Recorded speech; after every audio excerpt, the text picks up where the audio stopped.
When it comes to soccer card investing, at the most basic level, it's about looking at player performance and hoping that that performance leads to more interest in a player and hence a price increase in a player's particular card.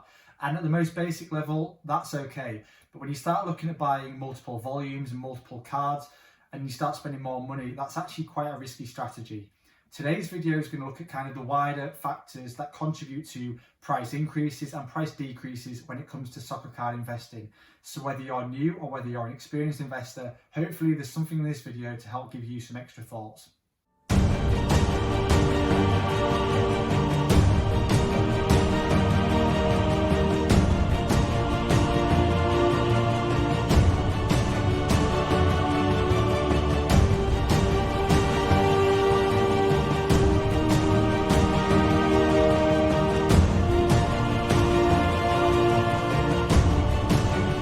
So hi everyone and welcome to another video. For those of you that are new to the channel, thanks for joining. I'm Steve, the host of the Football Stop, and today I'm going to be talking about the factors that influence the soccer card market basically. At a very basic level, we can use a player performance to hope that a price increases or a price might decrease. A really good example of this recently is Dominic Calvert-Lewin, who 3 to 4 weeks ago in the UK you could pick his card up for around £2. Calvert-Lewin has then gone on and scored so many goals over the last 4 weeks that attention has increased, and because of that there's demand on his cards. His cards have now priced at around £15 in the UK. So that's a really basic example of how performance might lead to a price increase. However, it can also lead to a decrease. But as I've said, that's the most basic way in which a soccer card investor might work, looking at pricing. So right now we're going to look at the top 10 things that I also think about when I'm deciding whether or not to invest in a soccer card. So at number one, the first thing I do is I want to know what cards are available for that player and what significance is there on that card that I might be looking to buy. For example, is the card a rookie? Or does the card signify a really important part of that player's career, or perhaps it signifies a specific competition? A good example of this is a rookie card, which would be a player's first appearance, or perhaps a player's first appearance at an international tournament like the World Cup, which also sees prices tend to increase. So again, really basic, but that's one thing to think about. What other cards are out there? Is there more variation out there, or is this just the one card that people are focusing on? And hence, perhaps it's a good one to look at buying. At number two is the league in which the player plays soccer or football, whatever you want to call it. Now, there are two ways of looking at this, and again, I think this gets missed. First of all, the majority of investors, the majority of potential investors, are focused on the biggest leagues in the world. They are the likes of the Premier League, La Liga, Serie A, the French League, and the Bundesliga. Really, they're your top 5 leagues when it comes to soccer. Obviously, there are others. And whilst most people focus on those leagues and the players within those leagues, you also have to bear in mind that the biggest product releases tend to be for those major leagues. So whilst that might be a good thing in terms of getting your hands on products, if you can also pay attention to high profile or players with mass potential in the lower leagues, then you might be able to get hold of a card or a sticker of a player which other people are, one, not aware of, and two, there's less availability of, and we'll get into that later on in this video. But a really good example of this is Erling Haaland, whose rookie sticker is from the Austrian Fußball collection. Now, most people won't be focused on Austrian football, Austrian soccer, and they missed it. And hence, if you could get in early in that league, you had a great opportunity there. So don't just focus on the big leagues, although that's where the majority of players and products are. Make sure you are also focusing in on other leagues in world soccer. The third thing that I think about is the nationality of the player themselves. And you might be thinking, well, that has no relevance, but actually it really does.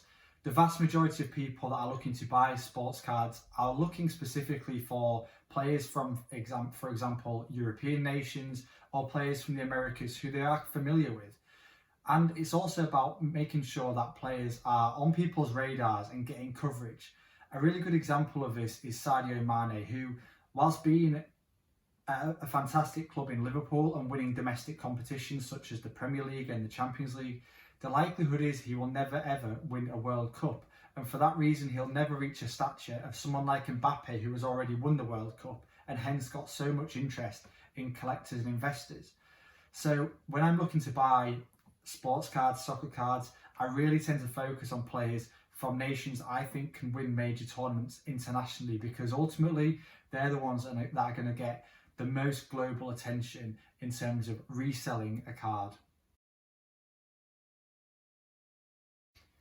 Next up is the age of the player, and the vast majority of people clearly opt to go for investments when players are young. There are really good reasons for this. Basically, people are hanging on to this idea of buying into rookies or rookie years in the hope that that player becomes successful over their career, and hence the rookie becomes the most sought after and valuable card. And that's usually the case. So yeah, when I'm thinking about it, I tend to look for players that are younger, and I tend to get in early rather than buying cards of players that are perhaps 25, 26, 27, because to a lot of people that's just too old in terms of their career. A player is already into their peak, so bear that in mind. Nightmare, just realised I didn't include anything about transfer potential. Obviously this is also massive and links in quite nicely to age of players, so I'm going to tag it in here really quickly. If a player is at a smaller club and is potentially going to be linked to a bigger club, particularly in European football, this is massive. It's a huge influence on the price of soccer sports cards. We've seen it recently with Jadon Sancho and his proposed move to Manchester United, which didn't happen, but still, potential transfers, particularly in young players, is massive. The golden ticket, if you like, for me. It moves sports card prices so quickly in soccer. But don't forget, there is always a risk, because like Sancho again, if the transfer doesn't happen, the market stagnates and things don't move as quickly as buyers expect. Next up is card availability, or scarcity if you like, and I still think this is really missed by a lot of people when it comes to modern product. And I'm talking specifically about modern here, so I'm talking kind of post 1980s, ignoring the vintage era, because if we talk about vintage, it's a different game altogether. So when it comes to modern product, people have this idea that whatever the population report for PSA, Beckett's, SGC says is a reflection of the actual population of a card. And this just isn't the case, and I think people really need to start thinking about this. Ultimately, it's a good reflection of the number that I graded, because that's exactly what it is, but that is not a reflection of the number in circulation. A good example of this is Mbappe's Prism card from 2018, which 12 months ago had a population somewhere along the lines of like 500. The population for Mbappe is now over 1,500. So it just shows that if you were to take a snapshot in time, it's not a true reflection of how many cards actually exist out there. So when I'm looking to buy a sports card, a soccer card at the moment, I look at other things that can make that card more niche, more scarce, more rare, if you like, than other cards that might be similar to it. And I do this by trying to get hold of limited parallels, autograph cards, or sometimes cards that are released, as I've mentioned earlier, in countries that just don't make cards and stickers in quite the same number as they do in, for example, the UK, in France or Spain. So just something else to think about. What's the distribution of the cards? How many are out there at the moment? Are they scarce? What's the demand for that card? Really important one to think about. Onto position, and this one happens all the time. The number of messages I get about whether position is important, whether I should buy goalkeepers or defenders, all the time, the answer is no, don't buy them. Don't buy defenders, don't buy goalkeepers. The only exception to the rule are attacking wing-backs, in my opinion, the likes of Alexander-Arnold, who get forward and contribute to attacking play. The reason being, the soccer card, the sports card market is heavily influenced by performance, ultimately, by goals, by excitement. If a player is putting goals in like Dominic Calvert-Lewin, the likelihood is you'll see a price increase. No soccer card has ever increased because someone did 5 blocks in a game, or put a great tackle in, or cleared a ball off a line. Like, if anything, a defender's more likely to get red carded and not play for 3 games. So for me, really avoid goalkeepers and centre backs unless, and this is a big if, unless there is something about them that is characteristically really different, really makes them stand out. So for example, Fabio Cannavaro, has won the Ballon d'Or. That makes him stand out in comparison to any other defender. That's the only reason I would look at buying a centre-back or a goalkeeper in particular. So bear that in mind, position's really important. Focusing on the most attacking, creative, skillful and exciting players to watch. Next up is saleability, or sales basically. So one thing I do before I buy any card is look at the market to see how many are already out there and what they've been selling for, if they've been selling. The reason for that is you don't want to buy something looking to flip it or resell it within a few weeks, days even, only to find that when you go to put it on the market, there are another 10 listings of exactly the same. Because all that ends up happening is that you end up trying to undercut the other seller, and the other seller ends up trying to undercut you. So actually, it's in the best interest of every seller to explore what's already on the market and look at alternatives out there, because everyone wins that way. So yeah, take a look at what's already on the market and try and take different avenues in terms of what you buy, rather than just buying the same and hoping it sells, thereby competing with everybody else trying to sell the same thing. Injuries, the thing that is good for no one, the player, the investor, the club. Injuries are just a lose-lose situation, and I've experienced this year. I went quite hard on Gabriel Martinelli at Arsenal, his Panini sticker, because it's his rookie, and a few weeks later he did his knee ligaments, so he's been out pretty much all season and his sticker is now doing absolutely nothing. Now the thing is, you can link this back to player age. So thankfully with Martinelli, for example, I invested in him because he was young and because he was highly touted.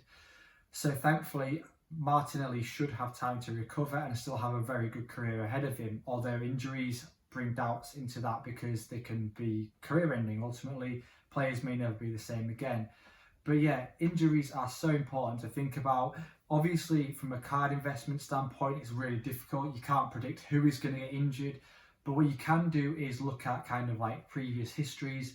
So for example, I didn't invest in Christian Pulisic because I was too worried about his injury history, basically. I felt like he would move to the Premier League and probably get injured a lot, which so far is exactly what's happened, although his ability has probably outweighed that. So I messed up on that one, but still, go with your gut. Do consider injuries, because the last thing you want to do is put a big chunk of money into some young rookie for them to end up getting severely injured, and basically that's money gone. You are not going to see that again. So just bear it in mind when you are looking to invest in a particular player. Last two now, and we have cultural relevance. Now, by cultural relevance, I mean anything that a player might be doing outside of the game and how this might impact on the price or desirability of their soccer cards. So an example of this might be an involvement in fashion, in a movie, in a music video, in a political campaign. So we've seen that recently with the Black Lives Matters movement. We've seen Ronaldo getting involved in fashion and different businesses. So just have a think about how that might have implications on a sports personality, because that would also potentially impact on pricing. If you focus on instincts, you will focus just on performance. You'll follow your heart rather than your head, and you'll probably end up making a pretty bad investment 9 times out of 10.